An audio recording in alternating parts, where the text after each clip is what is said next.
Hey, everyone.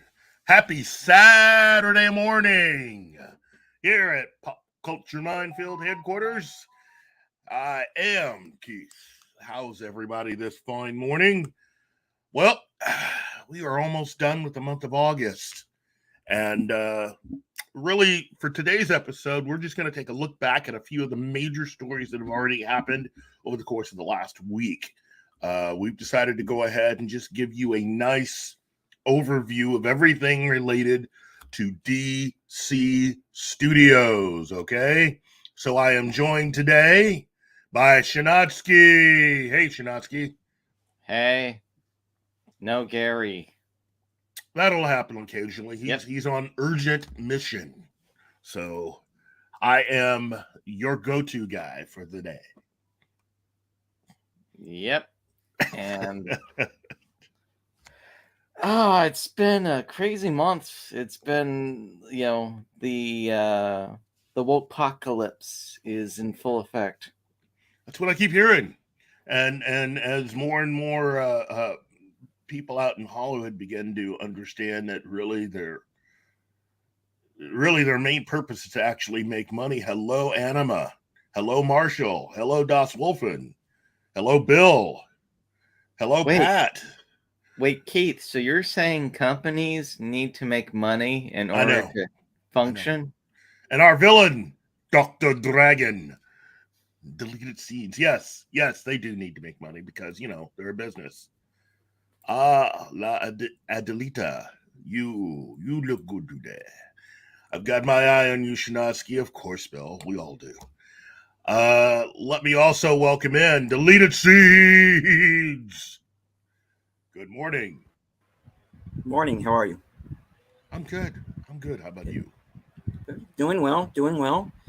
I want to give a special shout out to our pal Baron Armentag, who's normally with us, but he's under the weather right now. So our best to him. Get well soon. Yeah, get well. Well, you know what? I got one more person to bring in here. Our good friend, Das Wolfen. Otherwise known as the younger Baron. It's exactly who you are. How's everybody? Good. Tired. Okay. Some of us might be a little tired, but that happens. Anyway, so let's go ahead and start this out.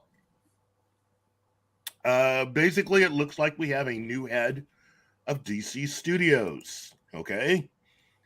Someone who seems to have some experience, although not as much experience as, say, Kevin Feige did. But, well, I should say not as much success, air quotes, as Kevin Feige had by the time he was able to control or run Marvel Studios. But it seems to be someone that might know what they're doing, which is a huge upgrade from what we've had before. Would you guys not agree? Yes, definitely. So, as of right now, we are looking at As of right now, we are looking at Mr. Dan Lin, who has been tapped to run DC Studios. And Mr. Lin is of Taiwanese descent, but he's been a producer since 1999. And he has worked with Martin Scorsese, Roland Emmerich, Oliver Stone, and has worked on such films as Scooby-Doo 2, Matchstick Men, Unaccompanied Minors, Yeah. He's at least worked with Martin Scorsese twice, I should say. He was good enough to work with him 2 times. So, and in 2015, he was named to the Hollywood Reporter's list of the 30 most powerful film producers in Hollywood. That's an achievement. It seems like he has a mix of highbrow stuff and pure unadulterated schlock. Like his first film is Torque in 2004. Yes. Yeah. You know what though? It's a nice mishmash of stuff. Because he worked on The Departed. He also worked on Terminator Salvation. He worked on both Sherlock Holmes movies for Robert Downey Jr. He worked on the Lego movie and the spinoff, the Lego Batman movie. He worked on the live-action Death Note. He worked on the live-action Aladdin, but also was with Godzilla King of Monsters.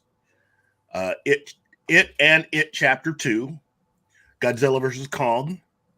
You know, the thing that really, though, caught my eye as soon as I was giving this guy's resume a nice once-over is something that he has coming next year.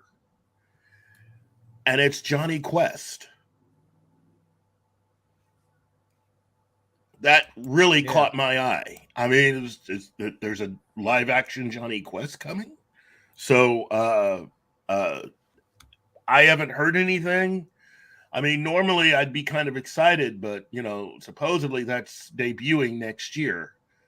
I should say I shouldn't assume that it's live action, but I mean, nowadays, you know, it's easy to make that assumption. So what do you guys think of everything he's done up to now? Well, he at least has done blockbuster caliber movies. Yes.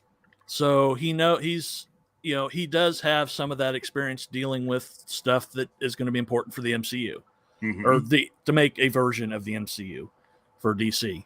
So he does have that, that experience working on that kind of stuff. And he also has, fingers in the, the less, not really indie movies, but the lesser, more Oscar bait movies. Yes. Shall we say. So he really does bring a mix that even Kevin Feige didn't have. Well, you know what? Part of that is the amount of television work he also brings in. Because he he's done a lot of television pilots. A lot of these weren't really picked up, but some of them were shows that eventually, fans kind of liked. He worked on Frequency. He worked on a show called Forever. But he also was an executive producer on the Lethal Weapon series. Kind of controversial, And I do have a question with this. Yeah. How involved was he? Because this is one of the things that's nebulous with having a producer's credit. It can be you were just involved with initial development and your name is contractually obliged. Or it could be you were heavily involved with every single aspect of that show. You know what? I'll put it to you this way. Of the 13 credits assigned to Kevin Feige, not every one of those was him as a guy in charge. Okay? A lot of those superhero credits, especially with X-Men, he wasn't really someone who was in charge. So for me, I mean, I don't mind so much as long as you were someone that actually did some real work and did work that kind of guided and or helped that production in one way or another. Okay. No, I totally get that, Keith. My question is, which of these was he heavily involved with, and were they the good ones? Or was it what who was heavily involved with ended up being like the Death Note movie that they did? At this point, I can't even tell, but I'm sure that they went over that as far as I'm sure that Michael DeLuca and Pam Aldi considered that before bringing him in, because those are going to be his bosses. As of right now, Michael DeLuca and Pam Abdi were the people that were running DC Studios. Now that Dan Lin has been brought in, he can fully take over and they can pull back and go to work on what they need to, which is pretty much running everything that actually will concern or had concern in the past Warner Brothers films. Excuse me. And let Mr. Dan Lin get adjusted to his new duties. I think personally, given some of the projects that he's worked on, he has exactly what it takes to run the entire gambit of what Warner Brothers and DC especially needs to do in order to make themselves quite different than what we've seen with the MCU up to this point. What do you guys? What do you think, Shinotsky? I mean, what is your overview of what we're looking at with Dan Lin and what he could possibly do? Well, let's see. According to one of the members of the chat, Wolverine626, he was involved with Justice League Mortal, which was going to be the George Miller directed one. Oh, the original Justice League. Yeah. Okay. This is the project. You know, when you hear people chastise DC films for doing what they did and how quickly they did stuff, you got to understand that the original idea for Justice League was to start with a Justice League movie, no individual movies. Okay? That was the original idea. This film, I think, was at the heart of what I like to call the original Phase 1 DC films that they had, because that film, along with Green Lantern, along with Red 2, Road to Perdition, and A History of Violence, along with Constantine, all made up the original first phase of the DC films that they had. And so by the time you get to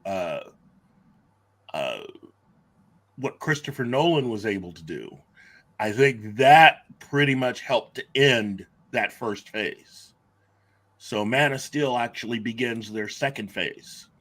And that's where we start to run into problems with certain people in management, and what eventually ended up happening with Christopher Nolan as to the real reason why I personally think he did not want to run all of this, and him bringing in Zack Snyder to shoot Man of Steel, and then Snyder being assigned to do everything that came after.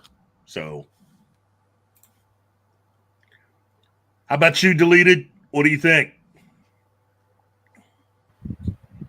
Well, just imagine what a legit first phase of DC Comics would have been if you included Road to Perdition, if you included History of Violence, if Justice League Mortal had been made. Imagine where we would be now. Oh, and the losers. If we had high caliber films of that kind, it's mind blowing to me just exactly how badly they have botched this up.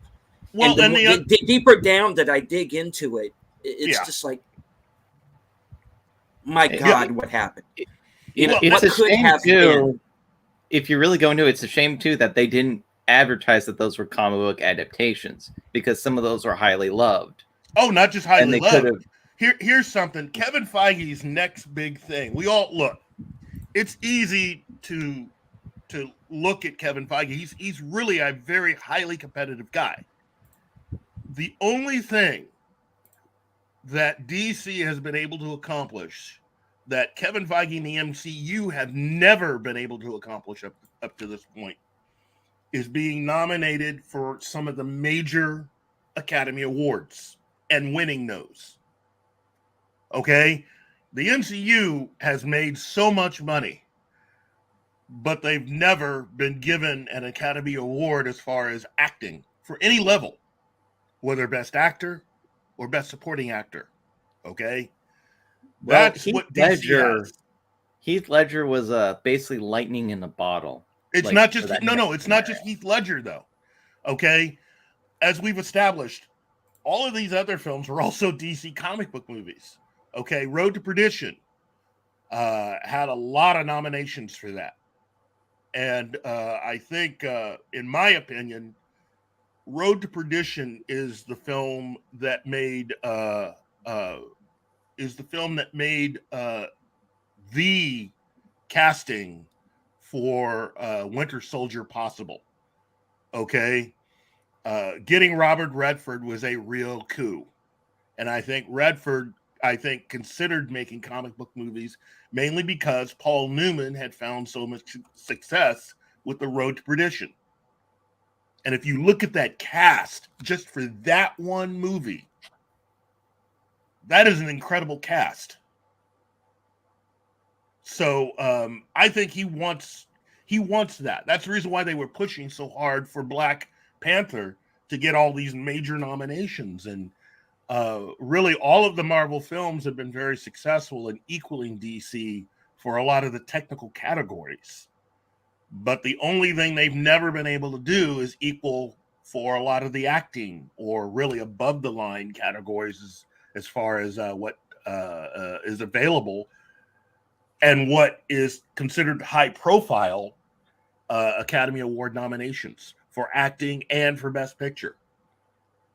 You know what's funny? We may exist in a world where in some award show, Joker 2 wins Best Musical. Yeah, well, again, that's a nice little that particular instance. Really, the Joker 2 as a project only exists because Walter Hamada was trying to save his butt and his job. Yeah, that didn't pan out. Yeah. Well, he's still sitting in his office until the 21st of October going, what? Or actually, it's not his office anymore. He's been kicked out. No. It still is his office.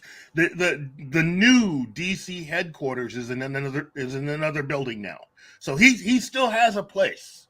In fact, he's still the president of DC Films. Wow. But DC Films doesn't exist anymore. Yeah. It's DC Studios now. So, yeah, DC Films still has a president, and Walter Hamada is still there in his office. So he's basically King Nothing. Yep. Where's your crown?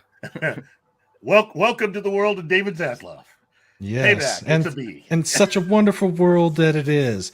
You know, I've been, as much as I'm not tuned into the whole DC side of things as much as I would have liked to have been, it has been a lot of fun watching him go through and absolutely just ripping to shreds each and every one of these Wokoso weak-ass toys that they built over at Warner Brothers, and watching him smash them, and they all go, "Where our toys are beautiful representation in a shitty film? How dare you break it?"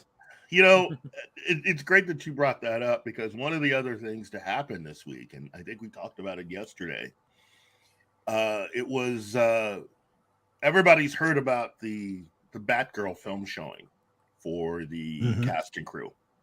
Yeah, there's gonna be like Cavill searches before they go see that. It really doesn't matter anymore. No, seriously, I don't think it really matters anymore. I think now that the directors had a video that they posted on Twitter where they're talking about the film, and they posted this themselves, where they say that the film wasn't even close to being done yet. They had a lot of work to do on the movie. It was not ready to be seen by anyone. Okay. As I've said, that film makes sense only because of the Flash. Yep. You can't just watch the Batgirl movie, okay? That is also something that I think a lot of people are really confused on. They think that this is a movie that they just made and that you can just watch it like any other film. That is not the case. That character, that version of Batgirl, along with Supergirl, are all because of what happens in The Flash. If the Flash movie is altered, the Batgirl movie makes no sense. It is that simple.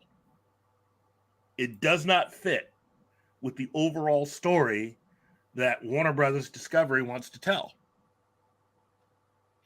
So why put any more money into something that is not even close to being done and isn't going to make sense to the overall story that they're telling with DC Studios and their version of DC Films?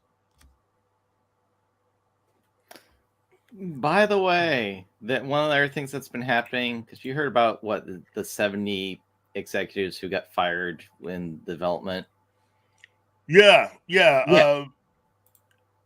That is again, that's more of a delayed effect from all of the mismanagement that Warner Brothers was run under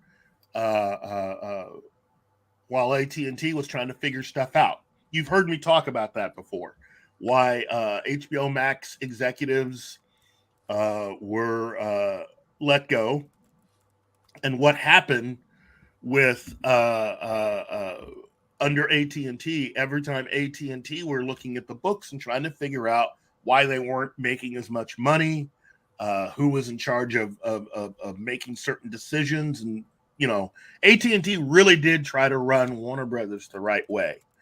But they didn't have any experience in running a company like that. And the people that did run it kind of played a game on them a little bit. Every time AT&T called for cuts, because a lot of you will remember this. Remember over the course of the last 7 or 8 years how you saw all these cuts and firings at DC Comics. That was because of the executives at Warner Brothers, who knew that AT&T were really trying to aim at firing a lot of the people that were running it. Rather than doing that, they aimed all of their cuts on the portions of the company they didn't care about. They never cared about DC Comics. So it was easy for them to say, hey, you know how you wanted us to cut, like $7 or $8 million out of something? We found your $7 or $8 million. Of course, needless to say, you had a lot of people get fired from DC Comics, but Toby Emmerich and Ann Cernoff didn't care about that. Mm-hmm. So really, those guys are the ones that have screwed up DC Comics. It's like a perfect storm of clustering everything up together. Yes. My point I wanted to make with that was that 70 got fired, and then article link from the Daily Beast. The thing that they're spinning on it is the fact that the 13 were let go. Yeah. And that's what they state. They don't say 13 out of 70. Yeah. It makes it sound like they're targeting minorities specifically. Oh yeah, I know the article that you. Yes. Yeah. These are friends of theirs. These are people that had they had contacts at various media outlets, and they're going to use them. That's all. They got fired, and they're going to use them. Now, personally, in my personal view, many of the people that are complaining now are people who probably should have been let go long time ago, but who kept their jobs while somebody at, say, DC Comics lost theirs. So, also, how bad does your product have to be that it's worth more to write it off as a loss than to keep it on the service? Yeah. That's pretty bad. Look, a lot of those ideas they came up with, I mean, when you look at, like, say, the animated stuff with the Batman series from JJ, and as I keep pointing out, the Home Alone Batman special. Oh, I'm sorry, the Batman. Home Alone Batman. What is that? Kevin McAllister would make a great supervillain. One of the animated specials that got cut was an animated special about Christmas time around Gotham, where 6-year-old Damian Wayne is left basically alone as bad guys start to creep in, and he has to defend everything. Yeah, that just sounds dumb. Well, of course it sounds dumb, but you know, you got some people going, yeah, well, you know. But that was one of them. And they did a Christmas special for Urkel, the kid from Family Matters. That was one of the other ones. I mean, all kinds of stuff that just makes you scratch your head and go, what were you guys doing? I mean, you know, dude, I barely remember Family Matters. I was around when it was still in the air. Yeah. Yeah. It makes you ask questions. But that Batman Cape Crusader, parts of it, at least from the outside, sounded good. But for the most part, you know, it wasn't really going to be much of anything. I mean, and I hate to say that, you know, you need more than a name. That's what it always comes down to. And that J.J. Abrams was all about the name. Yeah. I think overall what you had was somebody was really gung-ho about the basic idea of putting that together. Having Bruce Timm work on it with J.J. Abrams. Yeah, that sounds like a really cool thing on paper up to a certain point. But if you have no Paul Dini, there's no point. And that's the thing. You know, when you have Bruce Timm and J.J. Abrams, it definitely sounds like something. But you add in the fact that Matt Reeves, along with J.J. Abrams, were the two, I think, that were really the guiding lights of that animated series. And as those who were actually with me yesterday will understand what I think of Matt Reeves, the Batman. Didn't hate it, but it wasn't all that it was cracked up to be. And I just think that this entire series was not really going to be what we all hoped it would be, which would be like Batman the Animated Series 2.0. This was a complete reimagining of the character from the very beginning. And it's Matt Reeves and J.J. Abrams leading all of this with Bruce Timm helping out. You know what? I think I know how the animated series would have gone with JJ and Bruce Timm. Batman does a stair adventuring, fights a supervillain, and then he goes back at the end of every episode and he fucks Batgirl. Doesn't matter what's going on. Goes back, fucks Batgirl. Why? Because Bruce Timm, for some fucking reason, is obsessed with that plot line. So he wants Bruce Wayne to have sex. I don't see anything necessarily wrong with that, but yeah, that's true. That's a problem. That is true. A parental figure for her, and she was a teenager. I can't speak to any of that. All I know is this was not going to be what we thought, and it was going to be an opportunity for Matt Reeves and J.J. Abrams to redesign a lot of these characters to make them something different so that it would be easier to sell toys and other merchandise so they can actually get paid. That's really what that entire thing was. Keith, just remember when they did the animate Killing Joke and it was like, we need to add more time. What was the plot line? Batman fucks Batgirl.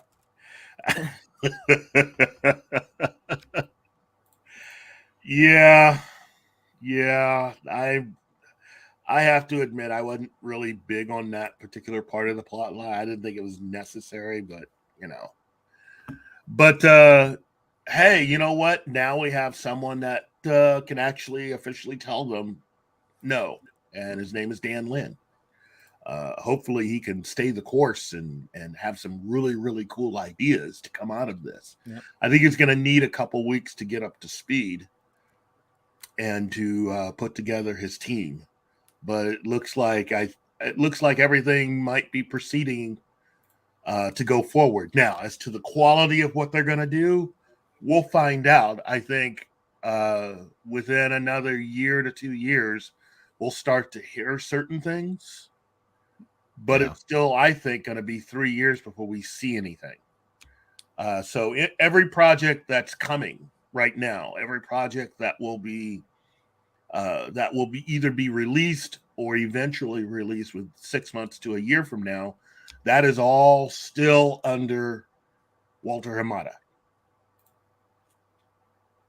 Because it takes a while to make this stuff. So yeah, it's going to be a couple years before we even see what the results of this are going to be like. We're still in the middle of what everything Hamada was doing, even though he's basically been powerless for over a year. Yeah. I think as of right now, they've discussed the delay now for both The Flash. I should say the delay for and reassignment of dates for Shazam 2 and Aquaman 2. So Shazam will be coming out March of next year, and Aquaman 2 will be coming out in December of 2023. Yeah, that's quite a delay. That's quite They seem to keep pushing back everything. Yeah, but here's the big thing. They wanted to get the big thing about that one is Shazam 2 needed to move because that was going to come out the same weekend originally as Avatar 2. Avatar 2. No, Avatar 2. Yeah. So Avatar 2 was going to come out that weekend. I don't think they wanted to be in the middle of all that. So moving it to March, I think helps Shazam 2.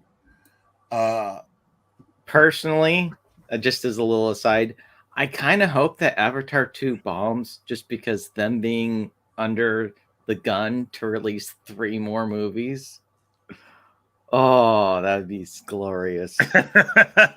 You know what? I don't feel either way about it. I mean, I like the technology. I like what was done, but I'm not really invested in whether or not it succeeds or fails. I hope it does well enough to keep people coming back to the theater. You know, to me, that should be the whole thing about releasing any films. It should be something that allows people to have a good time so that they're motivated to come back and see something else, you know, which ironically is the formula that Tom Cruise has been talking about for years, since the early 90s. That has been his whole thing with the movie theater experience and why he gets it. And a lot of people right now don't. Yep. So true. So very true. Yeah. As far as Avatar goes, it's too far away from the original release for me to really care about. And after, I never saw it in the theater. I didn't buy into the hype of it to begin with. Mm-hmm. When I saw it on Blu-ray, it did look good. It was an okay film. It definitely pushed boundaries as far as the technological aspects. Hopefully he does it again, but as far as making a whole franchise out of it now, 15 years later, they're putting an awful lot of faith into an old man now. That's really truly what they're doing.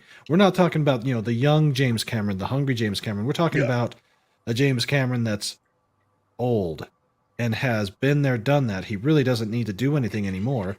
So more or less, this is like a swan song type thing to me, even though he keeps saying, yeah, I've got plans for, Avatar 3, Avatar 4, Avatar 5. Mm-hmm. Why don't we just have an Avatar 6 and call it a night? Well, you know what? I agree. He is an older man, but he's not as old as Martin Scorsese. That's true. He's not that old. And but you can't beat Scorsese. That's the important thing. Well, he doesn't want to be Scorsese. That's to me. You have certain filmmakers that have risen that for whatever reason you find out that they seem to be motivated and attempting to be more like another director. J.J. Abrams is my age, and he still wants to be the next Steven Spielberg. Instead, he's the current Steven Spielberg. He's that train is come and gone, dude. You got to let that go. You got to let that go, man. Uh, Well, like, was it like Joseph Campbell or even like one of my teachers back in the day talked about that your path through life or a path to success. One person walks one way, it's like walking along the beach. As soon as they've done that walk, tide comes up, water goes down. Those footsteps, that path, it's gone. You got to find your own way to success. yeah. There's too many people like that, though. Yeah. And J.J. Abrams is one of them. And the fact that he managed to succeed in getting a bunch of people in Hollywood to give him money, but does he have like a legacy of movies? Like what's your favorite J.J. Abrams movie?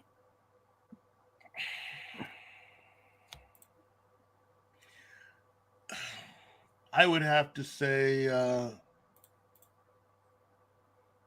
right, what's your favorite John Carpenter movie? The Thing. Escape from New York. There you go. You don't have to think for John Carpenter because you can go. You might debate. It's like maybe Big Trouble in Little China or Escape from New York or The Thing. Like you have a default that you can go to. J.J. Abrams. Yeah, JJ equals J suck. J.J. Abrams is there's a reason why he's called the cinematic antichrist. So, yeah. It's like he makes some stuff. I'd say it was maybe good or entertaining, but I can't think of any J.J. Abrams movie where I go, that was great.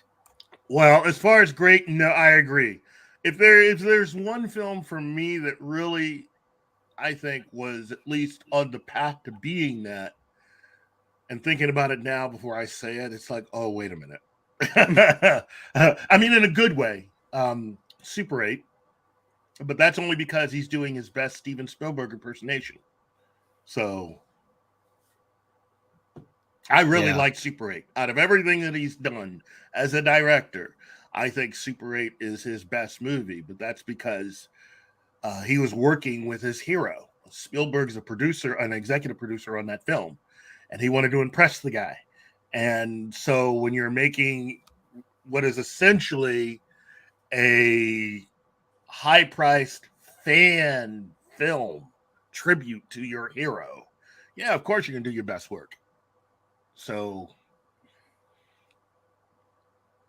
I think by the time it's all said and done, when we start looking on the history of cinema during these, let's say the past 20 years or so, yeah, JJ is not going to be anywhere near anything, not even close. Well, he helped to create a formula that I think has helped to ruin film. Yeah, that's how he'll be remembered. He'll be remembered as the destroyer as opposed to a creator.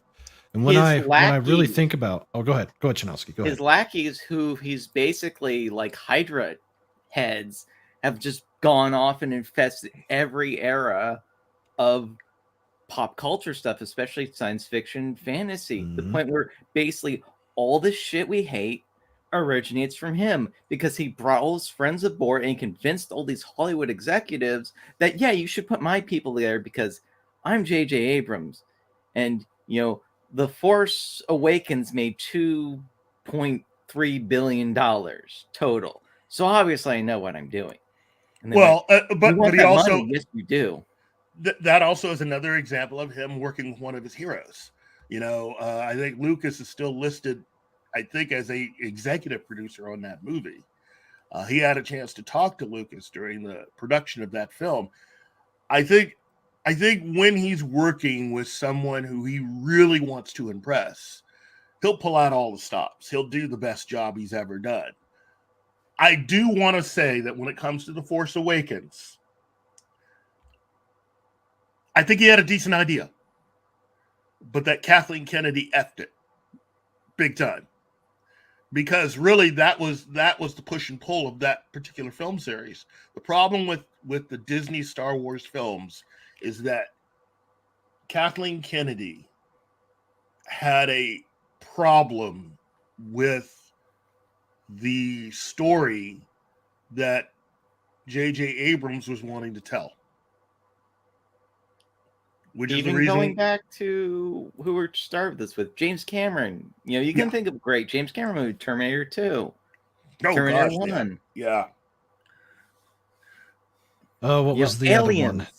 The Abyss. Great shit. Some of my favorite movies. I was gonna say the Abyss. Well, I should say the director's cut of the Abyss.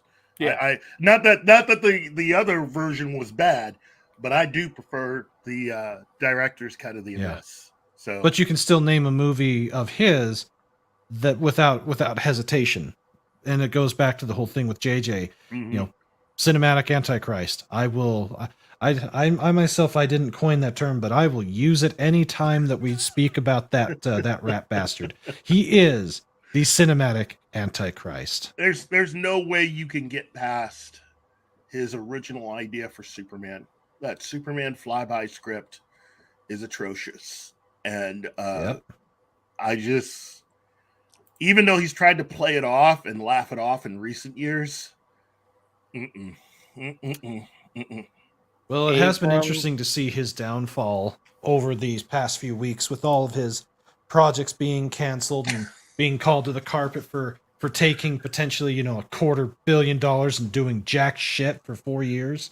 Well, I mean, yeah, potentially. I mean, he didn't really get paid that money. That was the great thing. Okay, he hasn't got it yet. So yeah, okay. The great thing about that deal that kind of saved the butts of everybody who negotiated with him was the fact that it was he was only to get paid as those projects were completed and handed in.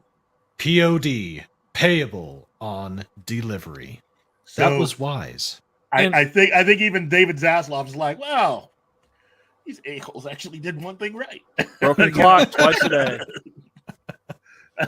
And how much of The Force Awakens was J.J. Abrams, even with Catherine Kennedy's interference, and how much of it was just the pure member berries?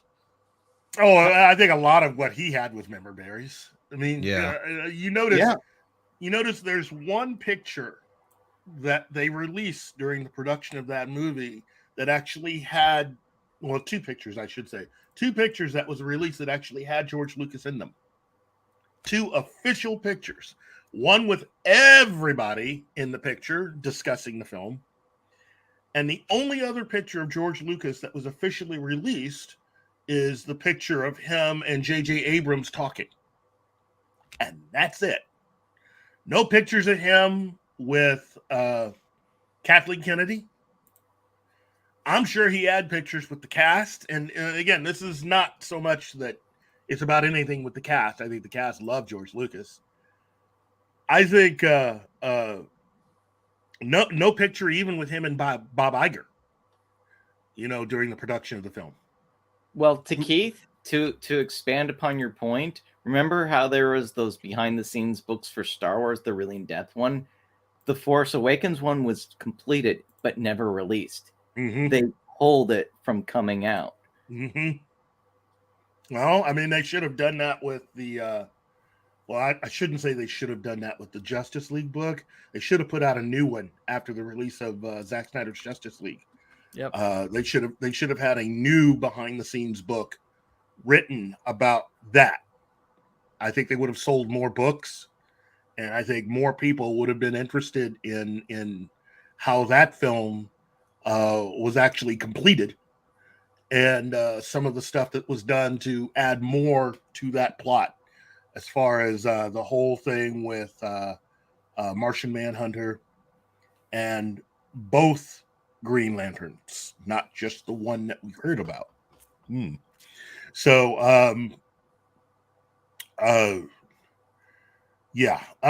let's just guide ourselves back, because there's another thing I want to hit with this whole DC overview. Let's see. This week we actually had a kind of a surprise. At least I was surprised when they reported that this went down. What we had here was, let me share screen. This. Okay, this still makes zero sense to me. Why the hell? Hold on. Let me. I've had time to go over this several times, and I want to. I was just like you. When I first heard this, I thought this has got to be the worst idea in the history of bad ideas. Mm-hmm. Okay? But I've had time to think about this. Personally, if this were my call, I would have fired him. He'd be gone. Same here.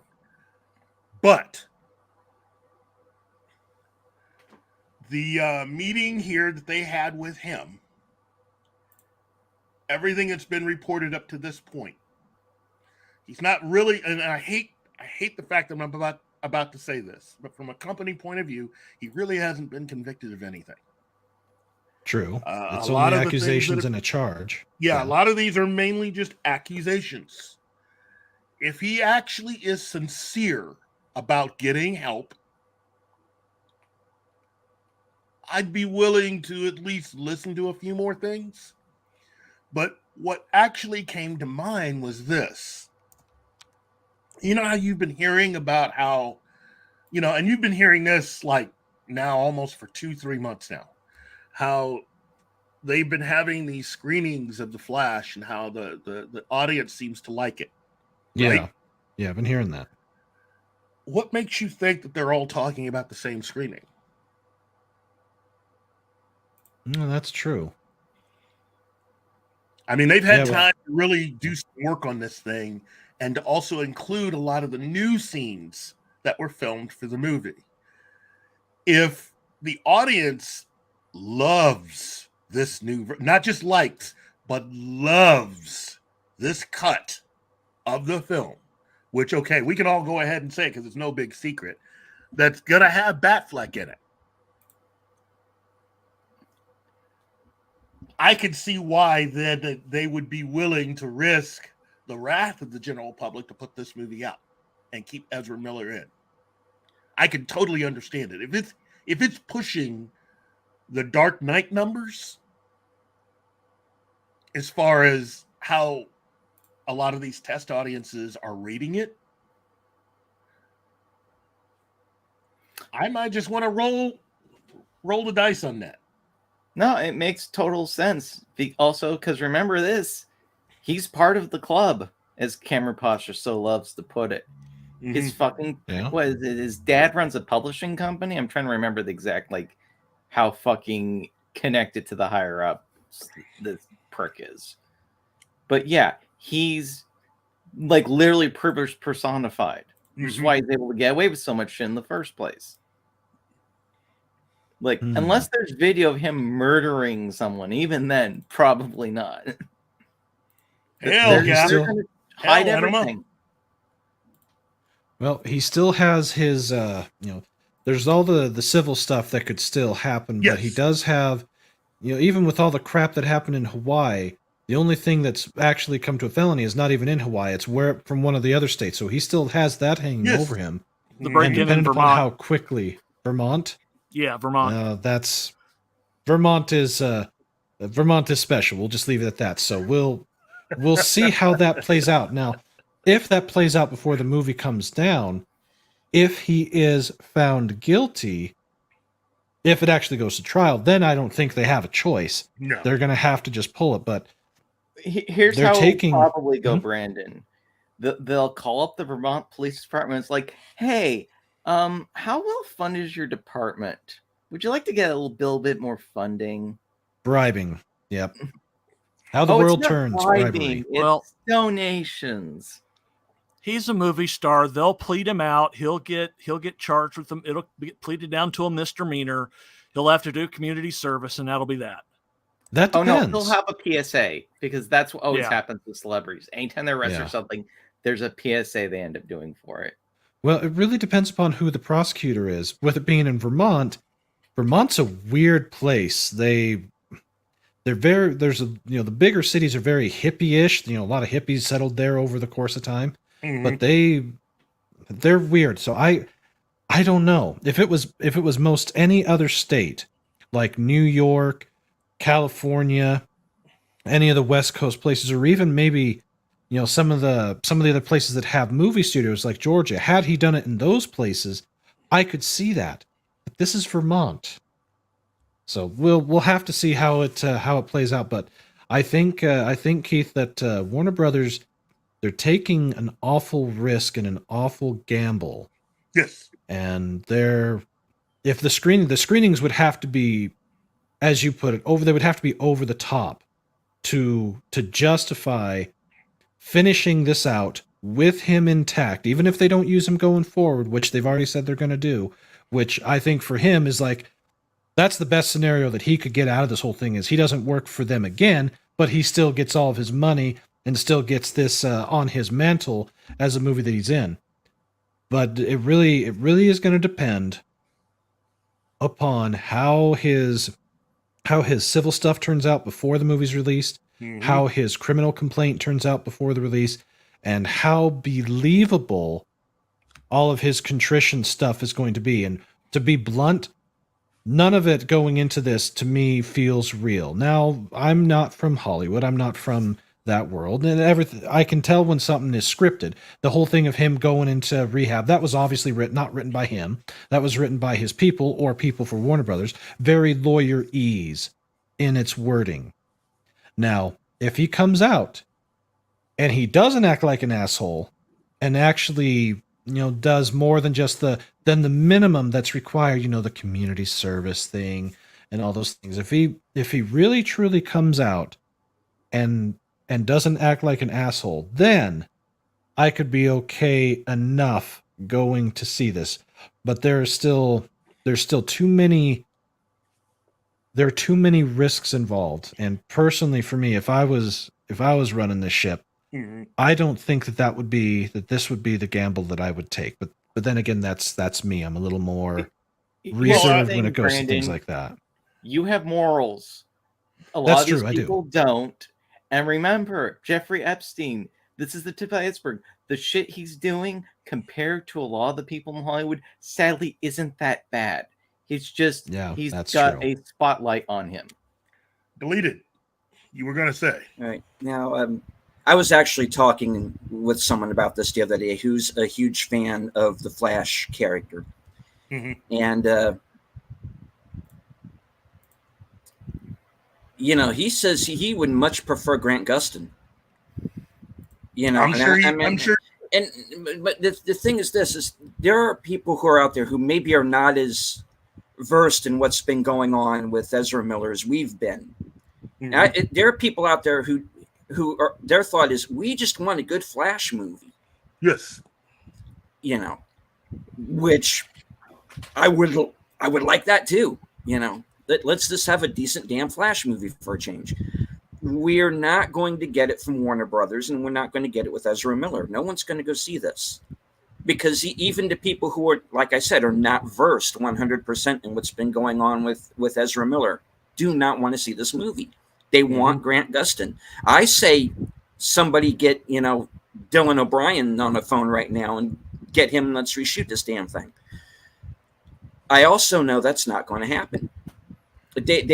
Warner Brothers seems dead set at this point in time in doing this movie with Ezra Miller. Now, I don't know if they're just trying to save the money or they're trying to save face or what. Again, I'm trying to find out what the game plan is here, and I'm not seeing any plan. I don't get it. Again, let me just say this. I totally get all of the Grant Gustin talk. I do. But for all of you people saying Grant Gustin, you got to understand, when he was cast as the Flash, it wasn't just, hey, let's cast him and everything will be all right. He was cast to be Barry Allen and came into Arrow first. Okay? Yeah. Eventually, now that he had the role, they had to make sure that all the other actors for the Flash series were people that played well and that he had chemistry with. Okay? We're not talking about a situation where we have to build something around Grant Gustin again. He's coming into a situation, which means what you're talking about, and just like with the whole Batgirl situation, what you're talking about is firing Casey Clemens. who is Iris Yeah. West. Because Yeah. if she has no chemistry with Grant Gustin, I mean, you're going to wind up with Matt Reeves as the Batman all over again. Because again, I know there are a lot of you Aquaman. out there. I know there are a lot of you out there that seem to really like that movie, but come on, be honest. Yeah. I've never they had seen no it. chemistry. That second half killed it for me. Yeah, When it turned into Antifa Dawn at the end, I'm like, what the fuck am I watching? but on top of that, Antifa. when Bruce and Selena, every scene they have, there's no chemistry there. And the thing is, they had a relationship. They were actually together when they were shooting that movie. They got busted having sex on the Batmobile. Yeah, so I mean, That was a rumor, unfortunately. Believe me, I wish it was true. After seeing that movie, I can't see that. I can't see it. You know what though? Yeah. That would, even if it wasn't true, that's still the coolest story I heard coming out of that. It film. is. So, Yeah, if It's you're the gonna best part of have a the movie story that told didn't about you, it fucking might as happen. well be, yeah, how were you busted having sex? I was having sex on the Batmobile. Oh yeah. that takes Robert Pattinson and puts him in one of the top 2 up there of just Batman and how bad they can be. But Yeah. anyway, no, I like Grant Gustin a lot. Whenever I've said what I'm about to say, people think I don't. I do. I think it's fantastic. Yeah. Personally, He's great there, Alan. I just believe that he, the writers have failed him. You have someone that is very talented, and the writers on that show have failed him. Not Yeah, just the writers, the producers. True, and the producers too. I mean, Yeah, I stopped watching Flash after the second season. I watched part of the third, and it started just like with all the other CW crap. It all started getting, woke wankery bullshit, and I was like, nah, I've got other things that I can do with my time that I would rather spend on. No, So the height of cringe is the Speed Force lightsabers duels. Mm. I've seen the clips, and I'm like, someone thought this was a good idea. Someone had to animate this, and I feel so bad for them. So, Yeah. see, to me, that kind of takes Grant Gustin out of the running, as far as I'm concerned. it does. Because if you try to put him in this movie, you're going to bring some of those people over who aren't going to be used to what they're about to watch. And also, if you're taking over a role from someone else, that means you need to acclimate to how that script has been written. Yep. And as much as I love Grant Gustin, he cannot play this version of the Flash. I'm sorry, he can't. There's just no way. He's not a big enough name to open a movie, and he's not a big enough name to really change a film. Plus, you don't know if he can actually share a scene with Ben Affleck and survive. Yeah, with the others, yeah. I mean, that's the other thing. Because if you bring in Grant Gustin, you also have to make sure that Grant Gustin has the acting chops to do what is necessary for this film, and in playing multiple parts and playing multiple roles and making them all distinctive. Okay, I don't know if you can do that. There's an old saying, there's actors and there's TV actors. I don't think of him as a film actor. I think of him as a TV actor. And for the TV, he was fine, but yeah, he got let down by a lot of stuff. And when I think about the Flash, I'm me, I'm not a big DC person. I know of the Flash. But when I think of the Flash and what it at least what to me, it would seem that you would have to bring to the role, I really can't think of anybody else that could play it. I do. I can think of someone. Yeah. Okay. Who? Okay. So if loser numbnut guy was to truly be replaced, who could come in, take his place, and potentially have the chemistry needed to make the rest of it work? Who do you have in mind? Lucas Till. You see, I don't know who that is. Did you see the MacGyver reboot? I don't have regular TV, and I haven't watched regular TV in a long time. He was in X-Men First Class. Okay. It was see him here. Havoc, Cyclops I is believe, right? Cyclops' older Havoc. brother, even though Yeah. in the comics in reality he has no older brother. He played Cyclops' older brother. Okay, so he was in Monster Trucks and Hannah Montana, Mm-hmm. Battle of Los MacGyver. Angeles. Okay, he was born in That's 90. just screaming so quality, isn't it?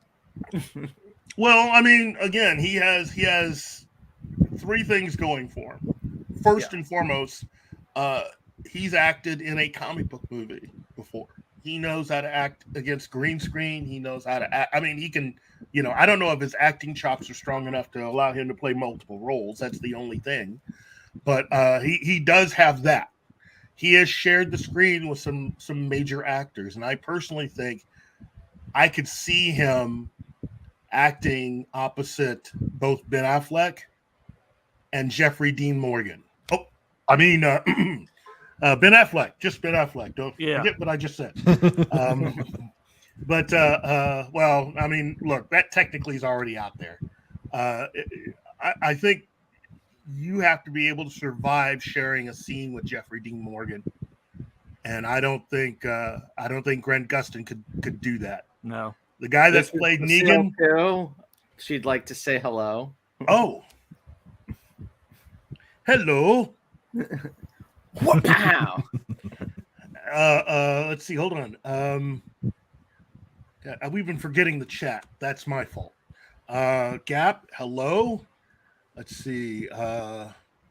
Martin's been talking. Of course, Martin brings that up. Jeffrey Dean Morgan being added to the cast of The Boys, season 4. Yeah, that's going to be awesome. Let's see. Marshall says, let's see. What does Marshall say? Oh, no, that's in the middle of a conversation. So, okay. Got to go back too far. War Monkey, hello. One of my favorite monkeys. And, wow. Everybody's just having a good old chat here, which is nice. I like seeing that. I like seeing a very active chat. Let's see. Gap After Dark. Breaking news. Yes, Gap. That would be breaking news. But I think you might be a little too old. I think you might be a little too old for Kersey Clemens, though. I personally, Yeah. But going back to Ezra Miller, I don't think that he's going to be able to make it 10 months without an incident. I mean, you know what? That is something. Although if you put him on lockdown, if you put him on lockdown, you don't just put that psycho on lockdown. You have to basically have him drugged up the entire time to where he's in a comatose state, and you just basically bring him out periodically until you get your theatrical money, and then at point move him to his private island where he can do every illegal shit he wants, and then just forget about him. I wouldn't even do that. I'd just put him in a coma, wake him up about 3 weeks out from the premiere of the movie, and see what we got. Yeah, I wish.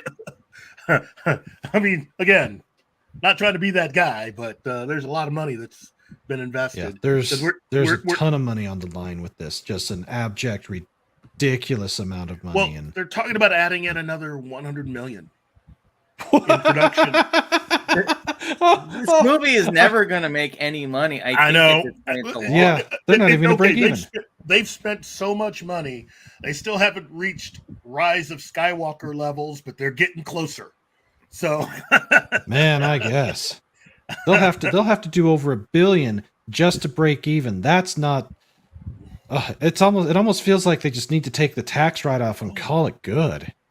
Yeah, and pay out whoever you need to pay out to, for whatever contracts are that are there that's keeping it from actually being killed. I mean, my Lord, what is it going to take?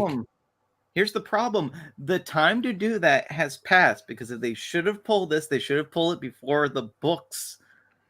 Yeah. The lawsuits go onto their books, and they did it. That's true. So whatever reason, they decided not to.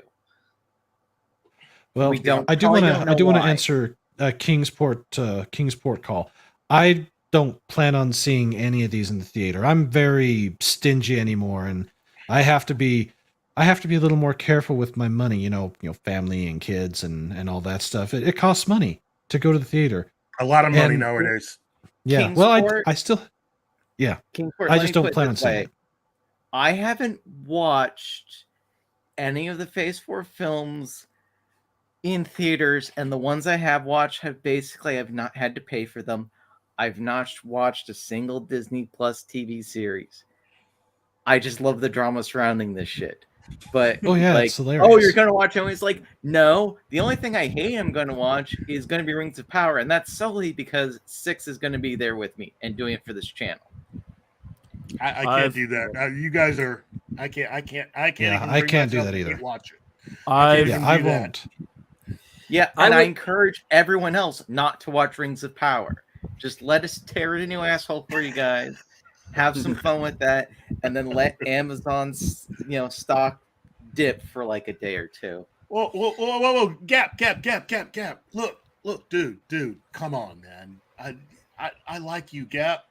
We down, but Kiersey Clemens, Google her. Do you think you could? I mean, seriously, dude. Seriously, do you? This young lady, I hate to think of what she's going through. I mean, yeah. There's been next to really no talk about her since they had filmed a lot of those scenes.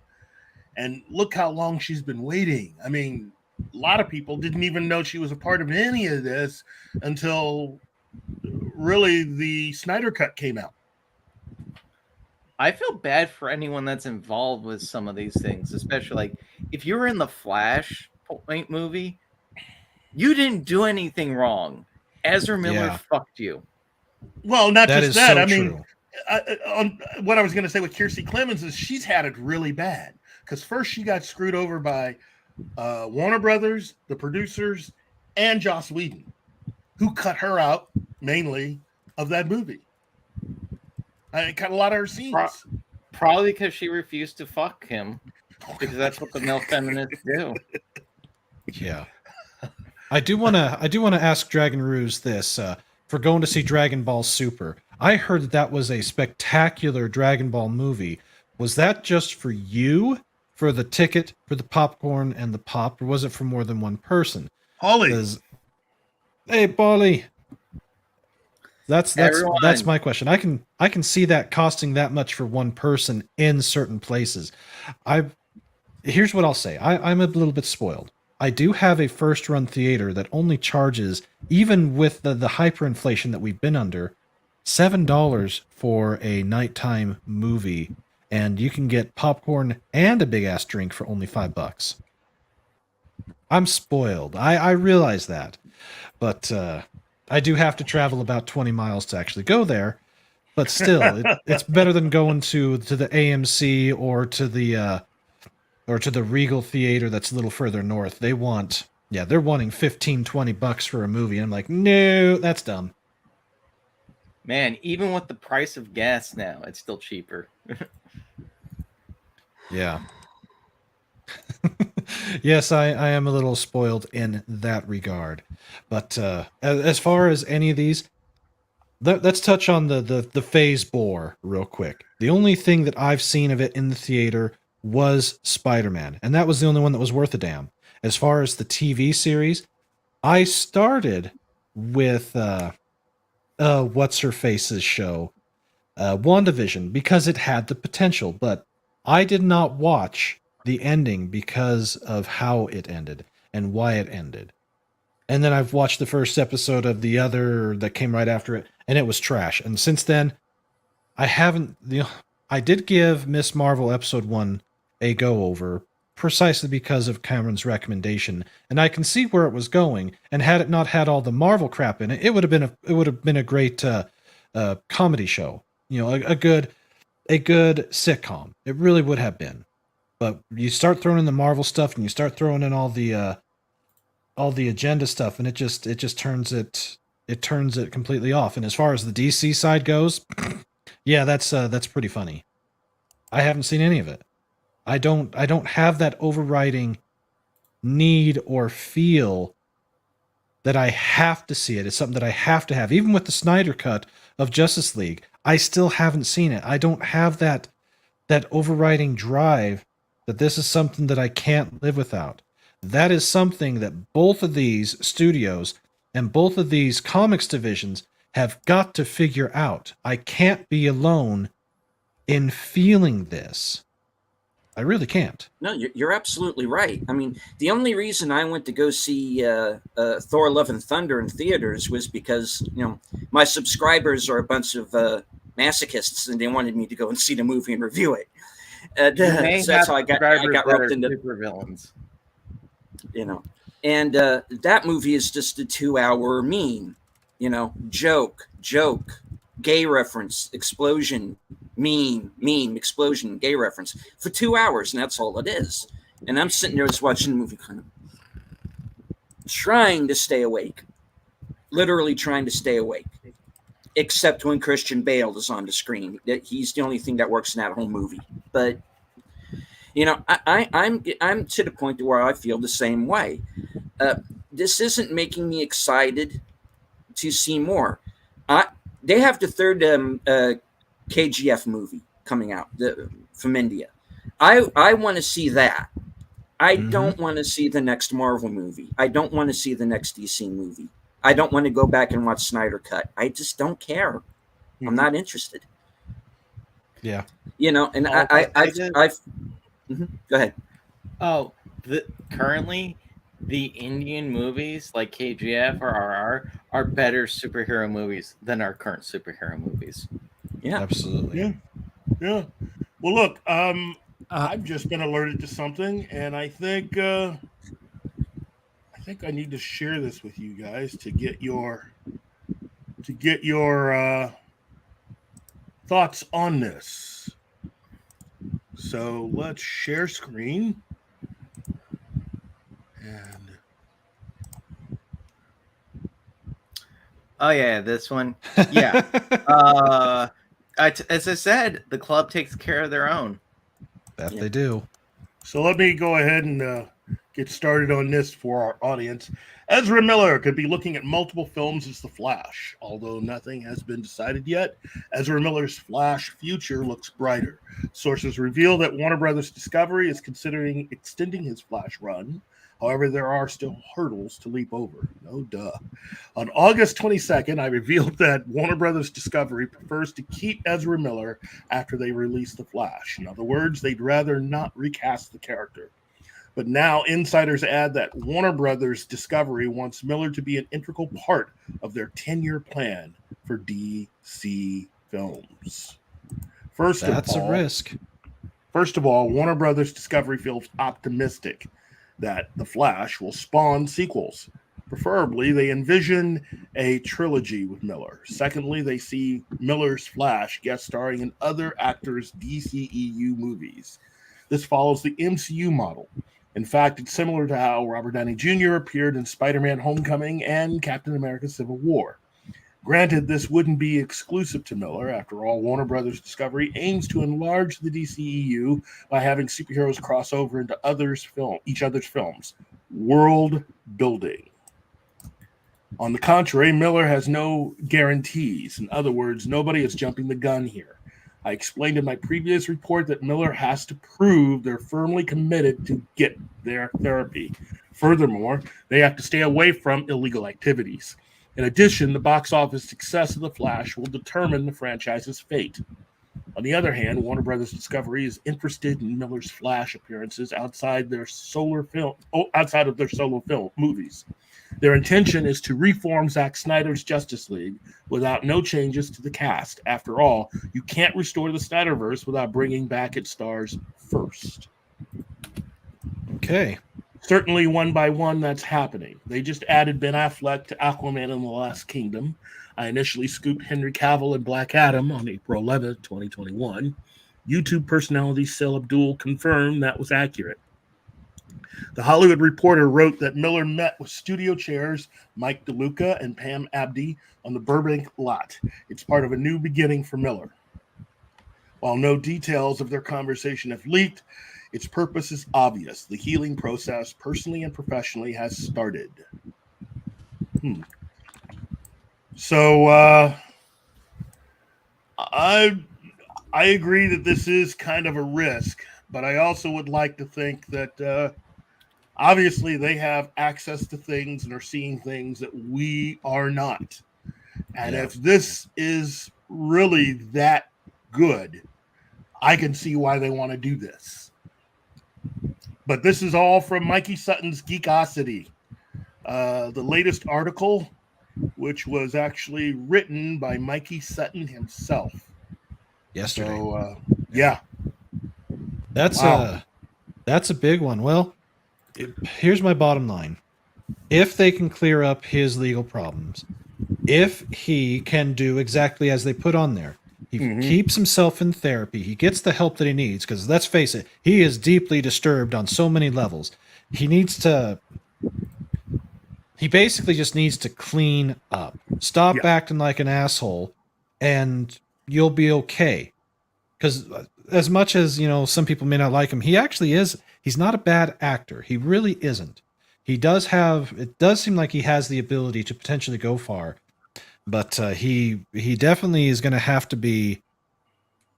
He's going to have to break his bad habits. He's going to have to break away from that. And if he is successful, and if he meets the conditions that it sounds like they're laying down for him, then I would say okay. But as I said, he's got to clear up his legal problems, and he's got to pay whatever restitution is necessary for those legal problems. Then and only then could I see them potentially moving forward with him. That's the only way that's going to work. If he doesn't, or if he starts acting a fool again, then they're just going to have to shut it off. But at least they're the old saying, everybody loves a redemption arc. This gives him that opportunity way sooner than I thought he was going to, and he's probably getting it when he probably doesn't deserve it. But if they're going to offer it to him, he had better do it. He really, this is going to be his one and only chance. If he screws this up, say bye-bye, sayonara, go live off the rest of your life on your weirdo island. Here's why this is happening. His father is Robert S. Miller, was a senior vice president managing director at Hyperion Books. Later, went to Worksman Publishing. Worksman Publishing was bought and is now owned by Hachette Book Group, which is the #1 publisher in France. That is why this is happening. Because his father has that kind of money and clout. Well, and that adds to and why they would want to be on his good side. Because if they do something to his kid, that upsets their possibility in France, because he could literally shut a lot of their shit down. And that also is what happened with Game of Thrones. I think it was David Benioff's dad is one of the big muckety mucks from one of the major banks that does a lot of work. Reserve. His one of them, it's like his father is like the chairman of the Federal Reserve. Okay. Well, banker. Main reason why all that stuff got done, and why, as a quote unquote first time producer, he was able to do this with no real experience. This happens a lot. This is all part of the business of Hollywood. And that's one thing that one would think that wouldn't be that big a deal, but it is. It's a part of all business. Everybody does it. I don't like that, but I have a personal experience with this happening. In college, there was a guy I knew. I forget his name on the top of my head, but this girl by the name of Irma got obsessed with him, like stalker obsessed. Like she would wait outside his house kind of deal. To the point where he needed to get a restraining order. This got out. Oh, by the way, our nickname for her eventually became Psycho Bitch. And there was one point where, because everyone knew what was going on, we turned her so much, she literally yelled, "I am not a psycho bitch!" And the entire room went dead quiet, and then she ran off. How do you know someone's a psycho bitch? When they yell, "I'm not a psycho bitch." Yeah. But long story short with it, she should have been kicked out because everyone knew this was going on. He put out a fucking restraining order, all this shit. Her father was like the #3 at a major publishing for a video game company. When the time came and the hammer was going to go down, he said, if you get rid of my little girl, I will make sure no one who graduates from your college will ever get a job at my company.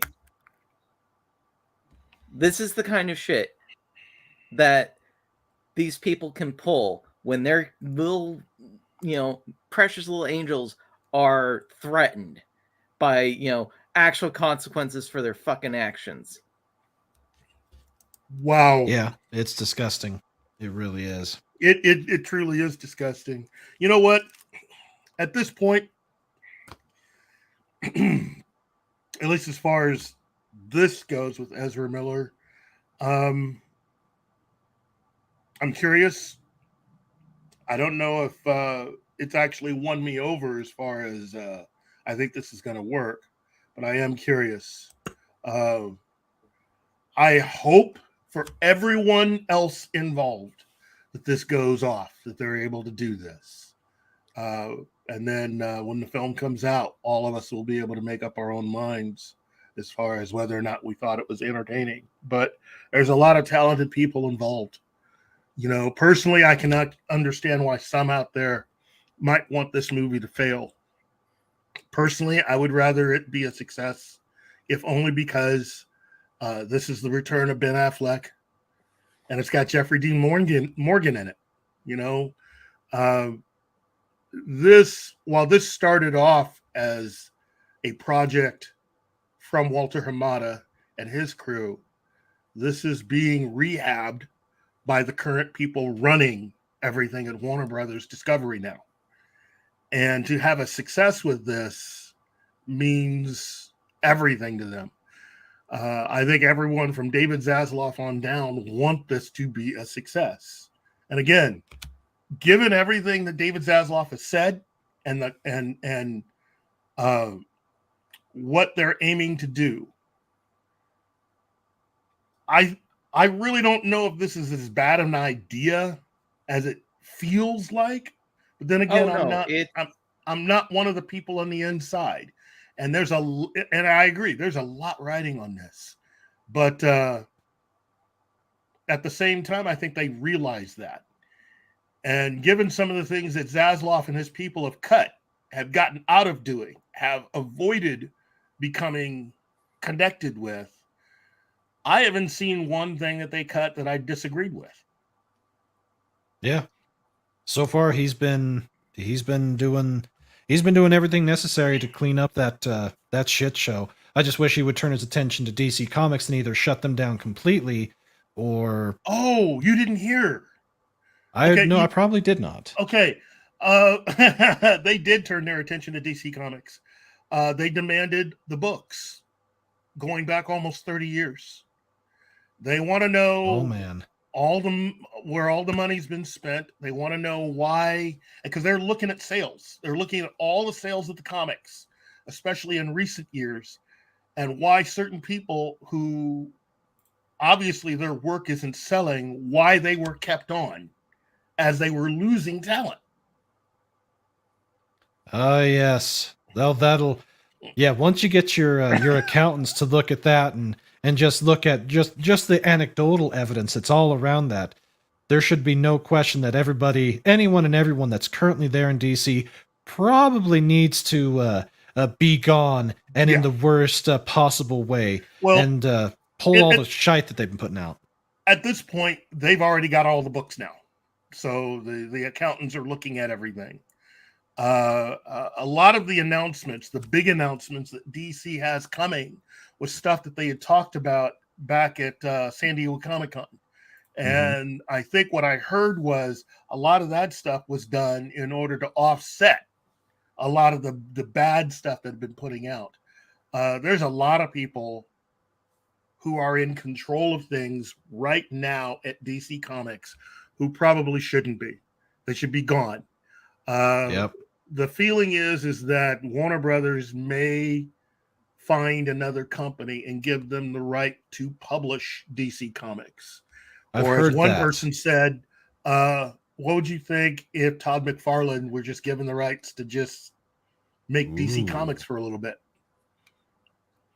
Now, Makes more sense. here's the Yes. warning that comes with this, because Gary and I have been saying this almost for 3 years now. Given what we learned from a friend of ours that worked with Marvel when they were being bought by Disney, Mm-hmm. Disney was talking about basically getting rid of Marvel. They've never enjoyed the comics. So, given what's going on, if Zaslav is successful with DC Comics and can get that rehabbed quick, Marvel's going to follow suit. Well, I would And hope it's so. and it's going to take longer though, because of the way Marvel that, is in. yeah, Marvel, I think, is in bigger, deeper shit than DC. yes, because of the way it's being run. Zaslav is free to do whatever he wants. He doesn't have to answer to a board for anything. So if he wants something gone, he picks up the phone. It's gone.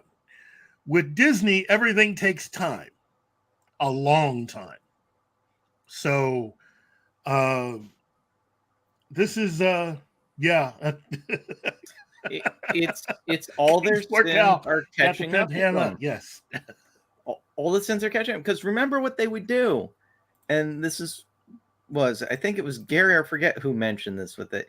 All the incompetent people in these comic book companies would basically gatekeep to keep their jobs because they weren't that good, but they were able to have a say on who was able to come in. So they would literally make sure no one but their friends and people that would make sure they stuck around would get in. Mm-hmm. Yeah, I personally believe that now that they have the books, if they just go back 5 years, I think, and this sounds bad, but it's what I would do if I were Zaslav. As soon as I got the word over how the last 5 years has gone, with the exception of Jim Lee, I would lock the doors to DC. I would close it all down and wait a month and just make pink slips rain all over that place. And I would tell Jim Lee, look, man, I know not everything's your fault. I know in your own way you did try. So here's what I'm gonna do for you. We're gonna have you bring back your Wildstorm imprint, and we're gonna have you work exclusively with that. Wait a few years and see where we're at with you. But you go ahead and you do your Wildstorm thing, and you make that work, and then we'll try to get the rest of this up and running. And I would go and try to find anyone that we could do a deal with to print and get DC Comics out there. And I will say this, out of all the books that they are currently publishing, if that happens, I don't know of any one person or company that can make all of it happen, that they're going to want to have continue all these books. I don't think all of it's going to come back. I think certain people are only going to want to do certain things. You're obviously going to have your Batman and Superman fans. You'll definitely have a Wonder Woman book, maybe a Green Lantern book, maybe a few other things, but a lot of it's not going to come back.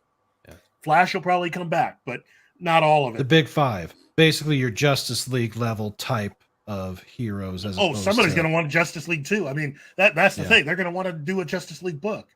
I could actually see Todd McFarlane doing something special and getting with all of the other creators of Image and seeing if all of them could do something for 1 year with DC. Yeah, think about that. It'll be interesting to see if they can actually write that one, or if they just need to, shut the doors and, as you put it, just sell the rights to have someone else do it and let someone that doesn't that hasn't bowed to the wokeness, or at least not to the same level, actually do some justice to the Justice League. There we go, justice for the Justice League. Here's what probably will happen though, just business sense wise. Yeah. Make it so just you pay a license to write a book on it. Because that way then they're not manufacturing. It's literally just hold the IP and milk it for as much as you can. Obviously you'd want some oversight, quality control, but that's a lot cheaper than literally having to have the talent, which obviously doesn't exist anymore, under their employ. Because this shit doesn't sell. What DC has been doing just does not sell, and the entire company is run, and it basically is the point where it's not worth salvaging. It makes more sense literally just to make it so that even if the book doesn't sell, you get paid. Whereas right now, they're paying people who don't sell. So they're losing money all the time. Wow. Yeah, you're right.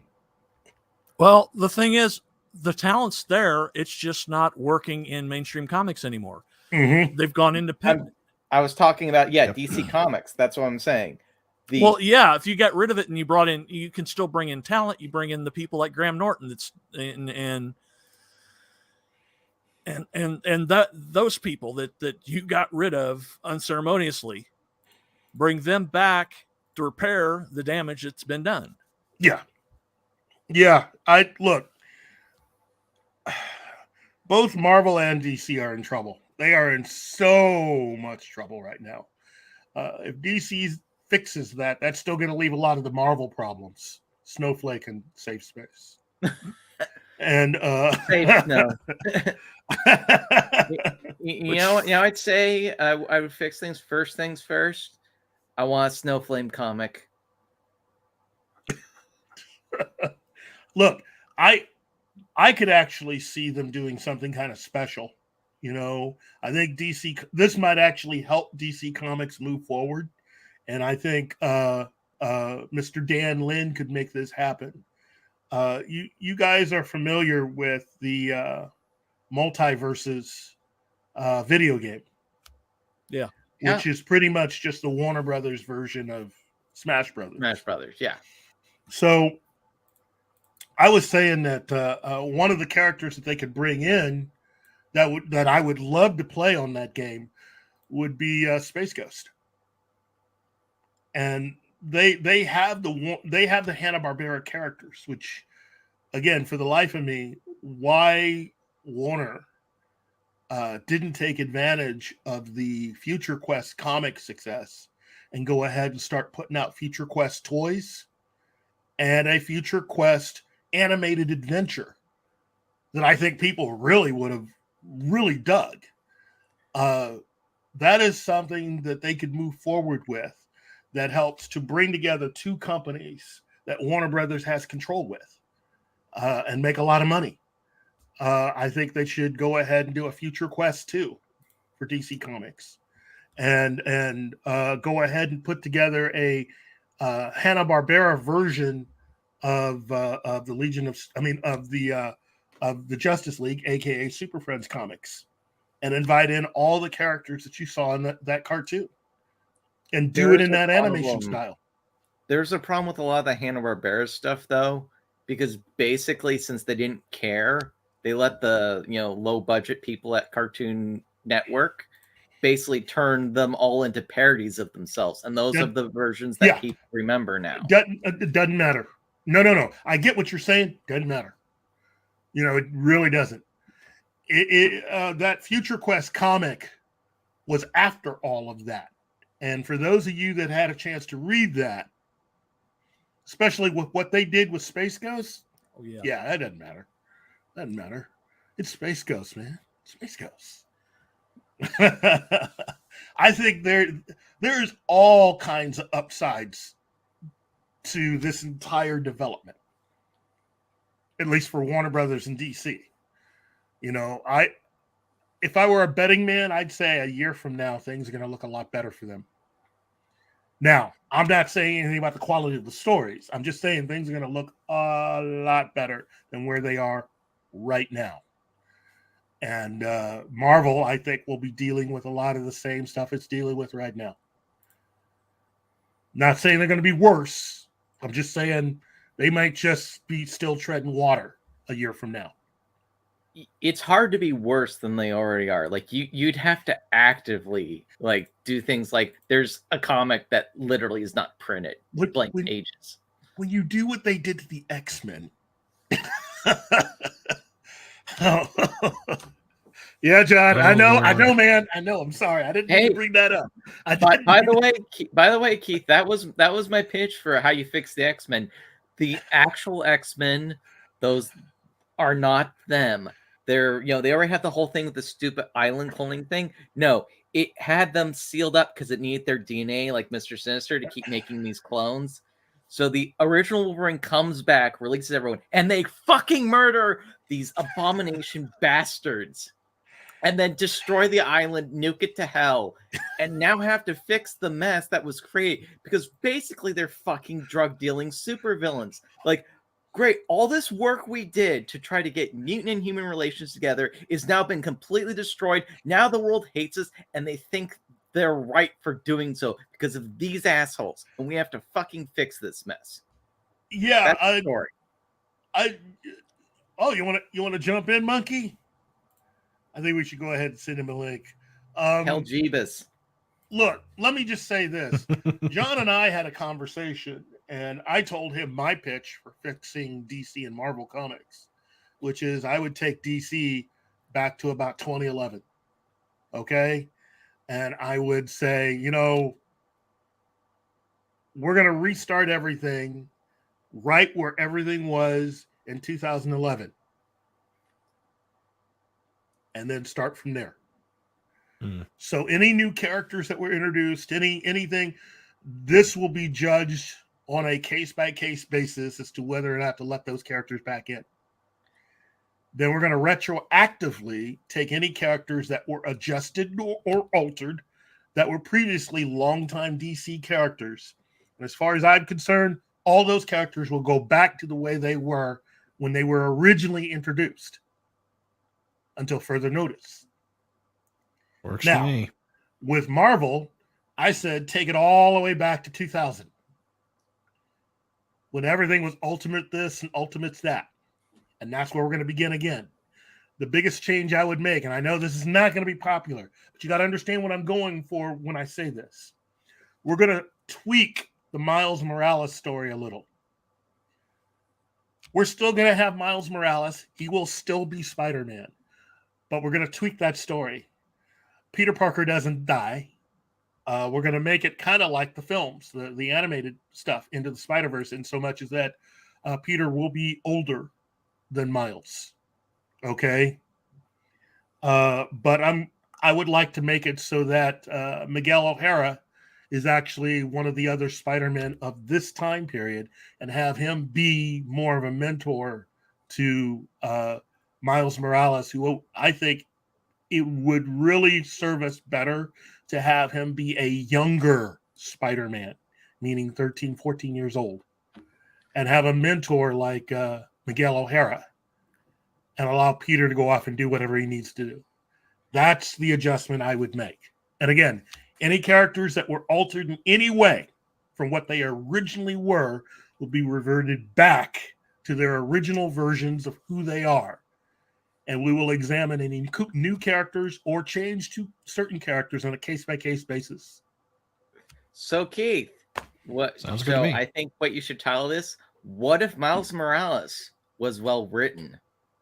I think Miles Morales can easily be well written if you do it from the point of view that he is a part of the Spider-Man universe and not try to make it like he's the only person that exists. You're dealing with multiple characters that have been written. That would be like we have to kill off Batman because now we have Batwoman. It's like, no, you add to the universe. Ironically, both Batman and Spider-Man have the most, in my opinion, the best universes, because all of the secondary characters are fully fleshed out in many ways. They're incredible characters. And so if you want to have success, add to that. Because realistically, you go into Batman, you can go about 3, 4, 5 characters deep with a lot of the stuff within the Batman stories. And same thing with Spider-Man. Those are almost real places in a way. That's the reason why you could have the Arkham games or the Spider-Man games like that, because they are pretty much real places. By the way, Keith, speaking of it, that's the Hero Dead is what they're doing with the Arkham Knight, the next one that's coming out, Arkham Knights. Batman's dead because of the last game. Yeah. And they're apparently actually keeping dead. So it's just Batgirl, Red Hood, Robin, all these other people. I'm like, no, you don't need to do this shit. Yep. People like Batman for a reason. People like Batman more than these other characters. I'm sorry. It's just, the trifecta. Batman, Superman, Wonder Woman. Those are the most popular ones. Quit being a dumbass about your business decisions and yes, these are the most popular characters. They should fucking headline things because they're the most popular characters. This isn't rocket science. They need to. Go ahead, Keith. I was just going to say. Okay, I'll go for. Okay, thank you, Keith. I appreciate that. They need to. Whoever's making this new Gotham game needs to have a size 13 boot up their ass. Now, they also need to learn from Saints Row, that abomination piece of shit that just came out. Them fuckers need to burn for that. That really pisses me off. Saints Row out GTA in the absurdity level. That's what it was known for, not this, communistic SJW BLM over the topness. They've lost money, and they need to lose money precisely because it is shitty storytelling. So hopefully they learn from the Saints Row mistake and not do that. But the way gaming is right now, is about in the same place, at least on the AAA level, that Marvel and DC and all these other woke winkers are currently at, and it annoys me greatly because I besides anime and movies, I love gaming. Gaming is one of my first loves. So I like to game myself occasionally. Look, I think we can all say we're all in agreement that things aren't going as well as they should overall, but there is potential to be able to do better. So, I think all these things, all these things can be turned around. Keith, you need to get that Captain America shield. You need to go to Marvel HQ and you go, no, Marvel, you need to do better. Yes, Keith, if you were to do that, I would laugh my ass off at that. That would be so great and grand. And you know what? It would work coming from you. It really would. We would all kick in for your bail. I'm sure we could raise plenty on GoFundMe for it. You know what? While I am honored, I think I will leave that to Eric July to do that. I think it would work out a lot better if he took the shield and went up there and did that.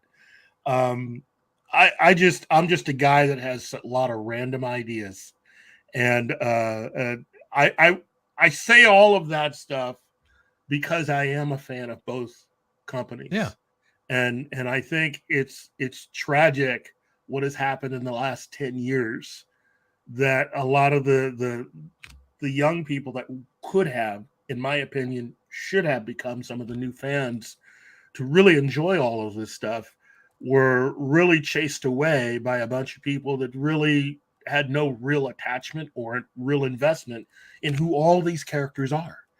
And that sucks. That sucks big time. It's worse than that, Keith.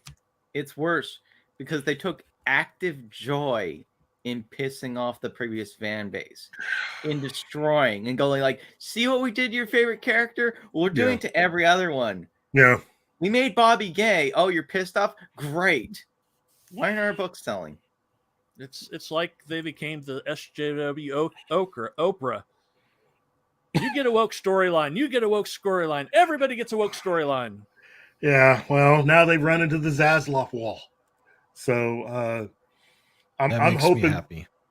I'm hoping things work out. And again, I'm happy to have been able to at least break that news to you, Anime. Brandon. Yes. Because the Zaslav and his auditors are on that case. So well, that's good. I hope they do clean house, because as much as I'm not a comic person, I understand the importance of it and why we need to have it. The Japanese have manga coming out of their ears. They're not lacking for any of that. we need to be in the same boat. We need to be inspiring everybody, young and old, to dream bigger, to have these grand adventures, to expand your mind. And I would love to stay, but I do have to go pick up groceries. But before I go, go ahead, Keith. I was just going to say, the irony is that both Batman and Spider-Man have had manga. Both of them have put out collected editions of that manga. My advice is go ahead and reprint a lot of that stuff and hire more people to do more. If DC and Marvel want to see a lot of these kids that are currently into manga come their way, do that. You've done it before. Do it again. Exactly. And before I go, I do want to touch on one thing. Today was the end of Harem Month, and we put together an official Anime Guy Harem list. I've got it, my Excel spreadsheet shared, if I can have it brought up for just a moment, because I think it's rather interesting on what actually made it and what didn't. So at the top we have Tenchi. You can't have a harem without Tenchi. Then Ranma, Love Hina, the Oran High School Host Club, Ah My Goddess, The World God Only Knows, Rosario Vampire, Sekirei, High School DxD, High School of the Dead, Golden Boy, and Overlord. They all got multiple votes, so they are the official Anime Guy harem list to watch. And then we have everything that either got one vote and some weird mentions like Redo of Healer or Harem in the Labyrinth of Another World. Whoa, wait. No vote for Catgirl Nuku Nuku? Come on. No, there was no vote for that. Geez. And my current favorite, A Couple of Cuckoos, I was the only one that voted for it, so so I'm alone in that one myself, but it's a pretty, I would say, a fairly extensive list, and you can see where some of the blood was flowing to. So yeah, I'm actually going to post this list up on my page, up on the Twitterverse, and it's and you know, I think I'm actually going to make a video of it. Why not? Because I can. I think I haven't made a video in a while. I'll go ahead and do one for all of them that got more than one vote. So there's the list, everybody. Be sure to enjoy all of those, and if you missed it earlier, be sure to check it out on a replay, because it was an interesting time putting it together. So, all right, guys, I gotta go pick up my groceries. So I would like to point out real quick, the top 3 are all 20 years old. Yep, or better, or older. Thus, Catgirl Nuku Nuku. Well, you know what I'll do? I will add it to the weird mentions. Catgirl Nuku Nuku. I think I spelled it right. Yes. That is from Keith. It has been added. Really a harem, at least from what I remember of it. It was the cat's brain was in the robot girl, right? Something like that. Yeah. She just looked. No. Yeah. Oh no. Don't get me wrong. No, she was hot, but the harem was like you either have a bunch of guys or a bunch of girls all loving in one person. And like sexually, not Nuku Nuku was that, you know, she really loved the boy, like purely, not in a wants to get on with the boy kind of way. Yeah, it was a family thing. Yes. Well, I'll be posting it up there and hopefully get a little more discussion. But going into next month, we're gonna be diving into 2 subjects that go hand in hand. Okay. Back to school and sports. So it's gonna be interesting on some of them that we're gonna be touching on. So I think it'll be a lot of fun. And then of course, I might as well lay out the rest of the year because I already know the rest of the year. October is of course the month of horror, and you can take a guess at what's on the number 1 on my list. It's who I am. It's who I've become. And then let's see, November is going to be Pokemon / Monster Hunter Catcher Trainer month. From what I understand, there's a ton of new Pokemon stuff coming out, so hopefully we'll catch that algorithm train and ride it all the way into Pokemon Town. And then last but not least, to finish out this first year, the month of December is going to be dedicated to mecha, but not just any mecha. It is a whole entire month dedicated to Gundam. Start to finish. Anything and everything Gundam is going to Wow. be talked about. That's Yeah. my month. I'll be there for that month. Yeah, so it's going to be a hell of a lot of fun because I haven't watched any of the Gundam. I need to start, but it's going to be fun starting from the beginning in 79 through the 80s, the 90s, the offshoots, the crapshoots, the games, the everything. There's just a ton of Gundam to talk about, so it's going to be a lot of fun. Oh yeah, Personal recommendations are 8th MS Team.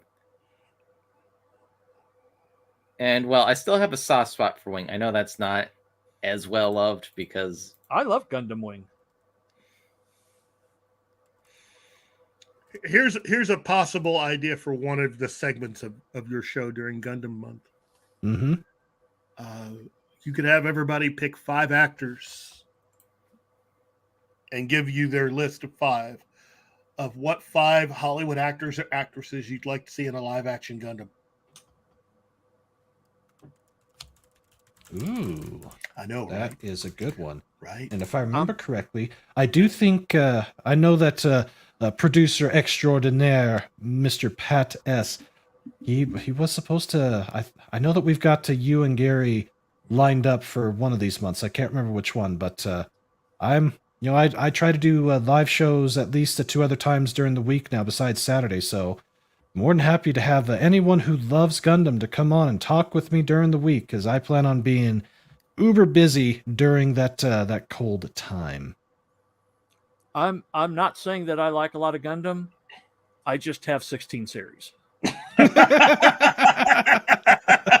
Yeah, but how many model kits do you have? Or, excuse me, Gunpla? I don't have. That's not my hobby. That's not the hobby of choice. Yeah. Yeah. Building models isn't. I haven't done that in years, but for those that do like to do that, oh yeah, I must admit they are cool looking when they're done, but they're a bitch to put together. Yeah, they are. But just think of a live action movie version, especially in the shadow of Top Gun Maverick. I mean, who could you see cast in a live action Gundam? I'm going to have to actually watch some to be able to come up with that because as it stands right now, I'm going into that month completely cold. I know of Gundam. I understand Gundam a little bit, but I know nothing else about it. So, Gary. Hey, Gary. Hello. Hey, buddy. Oh, God. Gary, your mic. Oh, no, we've banished him the Phantom he's kidding. Zone. I'm fucking with you guys. You're fucking with us. Fuck you, Gary.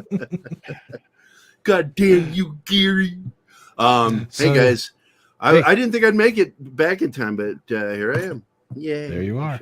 And as soon as you get on here, I've got to go. So, yeah, well, I'll Brandon. definitely. Bye, Brandon. I know. I'll have Pat. I think Pat said that he had talked to the 2 of you, but we'll get things figured out. And for everyone else that's here, be thinking about all of these various subjects. And if you have something that you want me to touch upon or think about, shoot me something on Twitter. I hate to say it, but Touch upon my penis? no, I will not do that. I will do a lot of things, but I will not do that. Why? I mean, it's not like it's that big. It's really tiny. It's that Irish thing. Anyway, No. well, take it easy, Brandon. Thanks for dropping by, yeah. man, and glad I got to catch you before you went. Absolutely. You all take care now, and go watch some quality. Have a great weekend. Anime. You do the same. Thank you. Hey, big man. How's it going? Yeah, it's okay. Did Well- Ezra Miller beat you up too? He seems to be beating up everyone, so. I don't think Ezra Miller would get close I'd to love- beating up hardly anybody. I would love to be alone with him in a room. Go, hey, test those skills on a guy that knows how to fight. Let's go. I'm not a Hey, woman, fight. but I have a woman's soul, man, because I raised a little girl. So maybe that's enough for you to want to fight me. There'd only be 2 hits in that situation. It's like my buddy Marshall Devaney introduced me to his girlfriend, like back when I was raising Zoe, He says, this is my friend Gary I told you about, the one that's like a big beast, but he's all womanly on the inside. You really said it about me. I'm like, motherfucker. I just came in here to salute the boss. Yuri, where are you, man? And by the way, Martin, I did send a message to Mexican Iron Man and to Pat about our idea for a Sunday show. See what he says. Because we need to do something. If I'm not going to do the Scoop Zone anymore, I want to do something on Sundays. I don't know if Keith will be available, but I just want to do a stream on Sundays. I'd have to ask.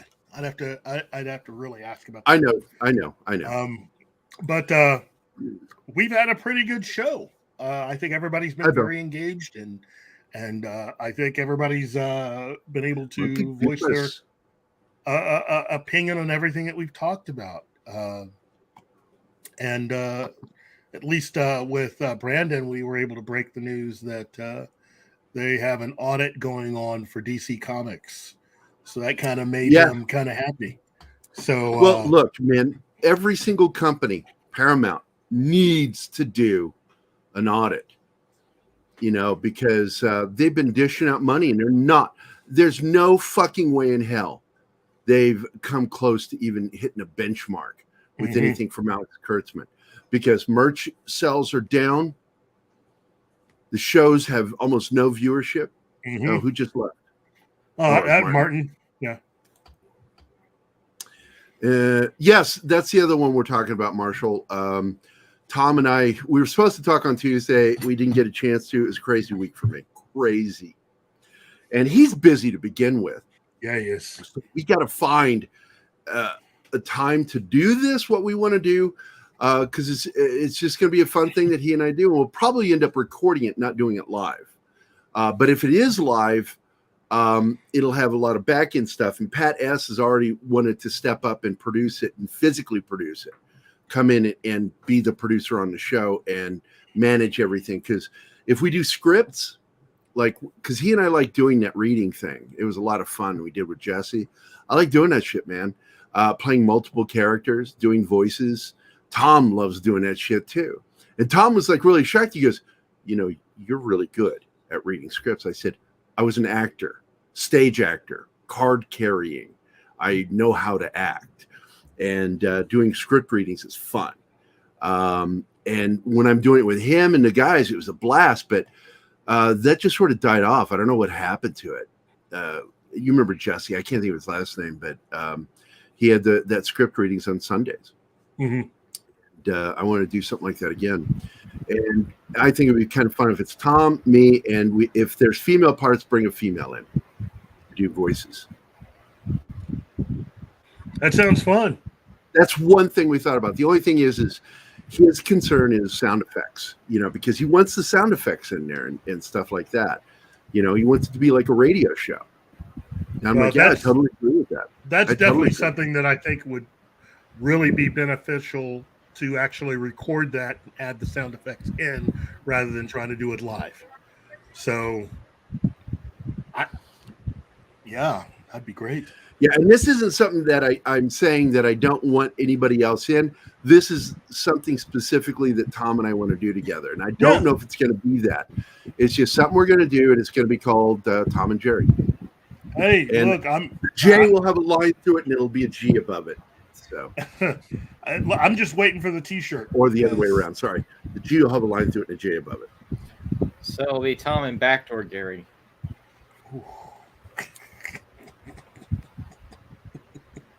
Oh, shit. I'm sorry. Fuck you, Shinotsky. I didn't realize you were finished. That was it. You were done. Oh, okay. It's my turn now. Fuck you.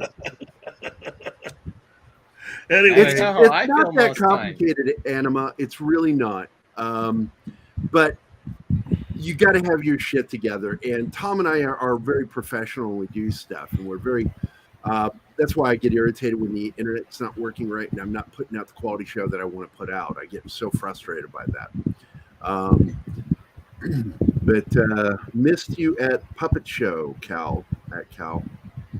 But Comic Relief Crusader, we should talk about doing something for Saturday mornings that's just a little short that we do for the Saturday morning fun time. And I could do some crappy animation. We could do voices with it. And I think that'd be kind of fun. And I like doing flash animation. Hi, Zax. Fuck you, Zax.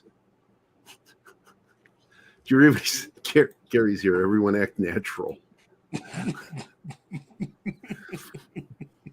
Anyway, yeah, I think we've pretty much covered everything that we had talked Yeah, about. we hit the 2-hour mark. It's usually when the show ends, but I didn't know if you guys were carrying on longer. If you wanted to go longer.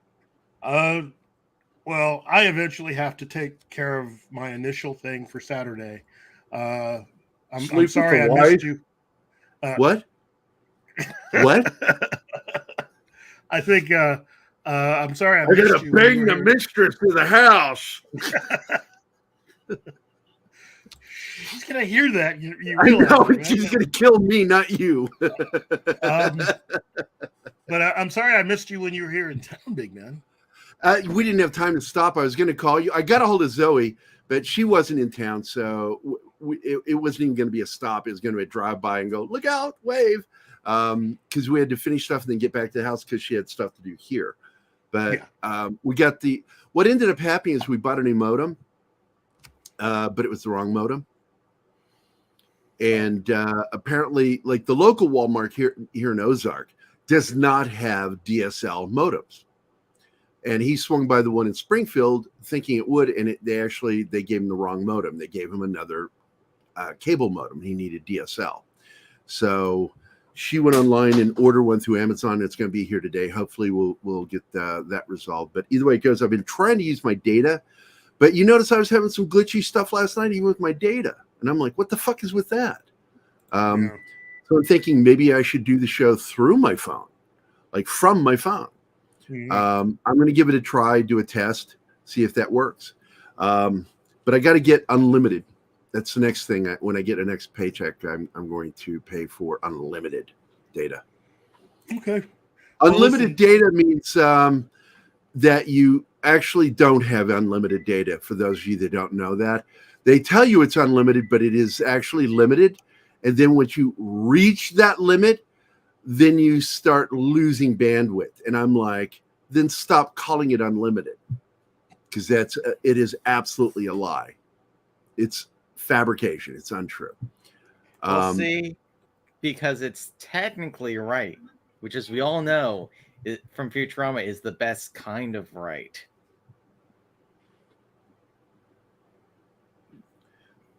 You're not right, Shinatsky. I swear to God. That's a joke, Gary. I know it was. Just wasn't funny. But I made it funny. Well, listen, let's go ahead and wrap up the show, because I I just got here. All right. Yeah. Yeah, but I need to talk to you. So. Oh, shit. Gary's in trouble. What I do now? Porn bots. Yeah, I blocked him before anybody else could. Anima was too slow. I got him. Unlimited data, not data. Data, yeah. I get frustrated when I can't put out Backdoor Gary 2022. And Kyle, that's why you're not on my show anymore. I want you on my show. I fucking love him so much. I told this to Mexican Iron Man and Pat. I said, yeah, you're doing great stuff. Spread your wings a little bit. And then he flew away, and I'm like, no, come back. I wanted you on there still working with me, because he did the great shorts that we had. And he's like, fuck you, Gary. Thanks, buddy, for giving me confidence. Oh, but I love Kyle a lot. He knows that. Porn bot Anyway. Wow. More porn bots. Okay, hold on. Let me have fun. Hey man, the porn bots, they're just showing how much they love us. We love Gary. They didn't show up till I got here. See that? I'm so sexy. I'm too sexy for my show. Too sexy for my show. Anyway, Gary, they want the you kind to of touch person their that gets monkey. a 7-day ban on Twitch. Go ahead and touch the monkey. No, monkey. I see. I tried to get you a link onto the show so you could, Nobody. Fascinating. Nobody. Keith, do you want to touch the monkey? Before we begin, would you like to touch my monkey? Do you? Does Keith do the videos at all when I'm gone? No. Fucker.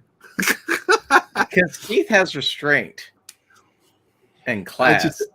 When you don't do it, when you don't do the videos, it becomes... It's a madhouse! Pirates as an ARG? Yeah, that's right. But let's get the fuck out of here. Keith's got stuff to do and he needs to talk to me. Do we have a thank you list or did you already do it? Thank you list. Let's see. Hold on.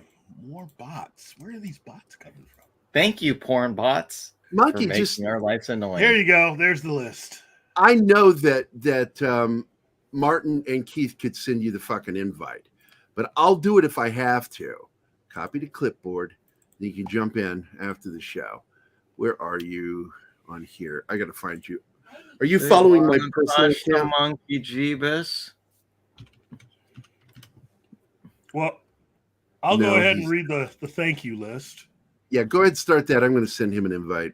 You got it. So, today, I want to thank Anima Confusa, Beardtastic77, Bill Barkley, Brightest Day, Dragon Ruse, our favorite villain name, Dr. Dragon, Gap After Dark, John Apocalypse, love your name, Keely Chow, Kingsport Carl, La Adelta, oh man, Adelita. La Adelita.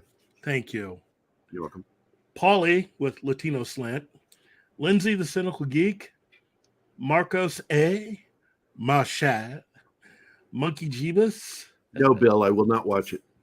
Mr. Tickle Trunk, Pat S, Real Wade Nation, Scribe Light, 6, Socks Bulletin, the Comic Relief Crusader, the Peter Venkman fan site, War Monkey, my other favorite, Wolverine 626, your Muslim uncle, and of course our Muslim uncle. Our Muslim uncle, and Zax. And ooh, Monkey Jeebus, that's cool, dude. And hey, Monkey, I'm just curious. Do you know how to turn your phone sideways? Boom, baby. I want to see more of that beautiful Asian face, motherfucker. You know, bald men are sexy to Gary. Hells to the yeah, buddy. That is so cool. Mr. Clean, Mr. Clean. But that is it for the show, guys. Thank you all for being here today. I'm glad I got to drop in and say hi to everybody before leaving. But I want to thank you guys for watching. There are a lot of shows out there you could be watching. You chose ours, and that's a gift. Thank you. With that, that is Keith over here. John does well over there. That's Stephen right there. See Stephen, I'm poking Stephen in the head. Oh, I hit his soft spot. Anyway, and then Shanatsky over in the corner here. And then, of course, Monkey Jeebus. Hello, Monkey Jeebus. Thank you. Come again. Is here. Now Cameron's going to kill you. We're the fuck out of here. Bye, guys. Hey, guys. Thanks for watching Pop Culture Minefield. If you've enjoyed the show, please make sure to like, subscribe, and don't forget to click the bell icon for updates on our shows and channel. Also, please leave a comment, and we'd like to know what you thought of the episode, as well as letting us know if there's something you'd like us to cover in a future episode. Don't forget that you can become a member of Pop Culture Minefield now. Make sure to visit our membership page and merch store at popcultureminefield.com. You can always find Pop Culture Minefield on Twitter, Facebook, Instagram, YouTube, and Twitch.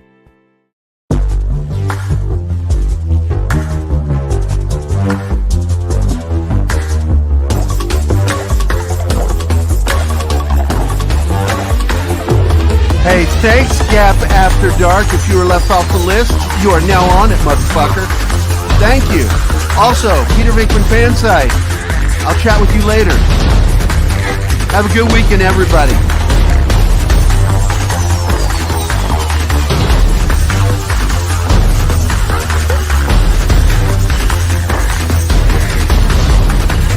Yes, I know I got to edit the change the credits. I know that.